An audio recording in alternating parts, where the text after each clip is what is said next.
God aften og velkommen til vildt ligegyldige nyheder om vækststrategier.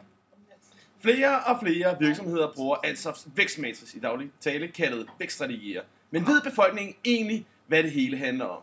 Vores mand/dame i felten har undersøgt sagen. Tak til Rasmus. Jeg sender i dag herfra, hvor jeg har tænkt mig at spørge tilfældige forbipasserende, om de kender til Ansofs vækstmatrix. Undskyld, må jeg stille dig et spørgsmål? Ja.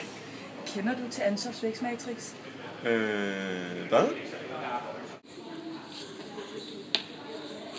Undskyld, kender du til Ansofs vækstmatrix? Er det ikke sådan noget med planter og gødning og sådan noget? Undskyld, men må jeg stille dig et spørgsmål? Du kan skrive en mail til mig, så er lige et møde. Men jeg vil bare gerne stille ham et hurtigt Der er ikke filme, du bliver nødt til at gå væk. Jeg vil bare gerne stille ham et hurtigt spørgsmål. Vi kan ikke filme. Tilbage til studiet. Som I kan se, ved danskerne hverken noget om Ansof eller hans vækstmatrix. Det er skandaløst, så nu vil vi forklare det. Vi har udvalgt en Hansens flødeis helt tilfældigt, som vi nu vil bruge som eksempel på, hvad vækstmatricen og hvordan den bruges. Først har vi markedspenetrering. Det er, hvor man beholder sit eget marked og sine nuværende produkter, men prøver at øge sin salgsandel. Det kan man gøre ved for eksempel at øge sin markedsføring for at få enten flere kunder til at købe produktet, eller at få sine nuværende kunder til at købe flere produkter. For eksempel is.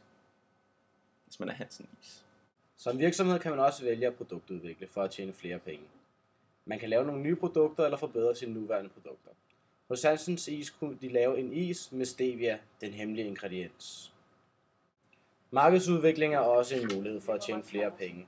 Man kan enten finde nye segmenter til ens produkt, eller lave en geografisk spredning. Hos Hansens Is kunne man udvide sit marked til Sverige. Nu til mig. Til sidst kan man bruge diversifikation. Det betyder, at man laver noget helt nyt. Enten kan det være inden for et fag, man allerede kender, eller det kan være inden for et helt nyt område, som man aldrig har prøvet før. Denne strategi indebærer en stor risiko, fordi man ikke ved, hvordan markedet vil reagere på ens nye produkter. Super. Yes. Slut. Lige præcis, tilbage fuld effekt, kakker, magten, du ved det, shit is man. Bang, bang, beat, break a jam. Pump den op og skru ned for bredden. Bang, bang, beat, break a jam. Vi brænder Babylon og går på barrikaden. Bang, bang, beat, break a jam. Spol den op, når du ser mig vifte flad. Bang, bang, når vi går i gaden. Og mærker reggae-fiberen, begge lande flad. Jeg er tilfældige forbipasserende, om de kender til Ansofs vækstmatrix. Start. Rasmus er højere end mig, når vi sidder med. Målgruppe. I flere i sin målgruppe til at...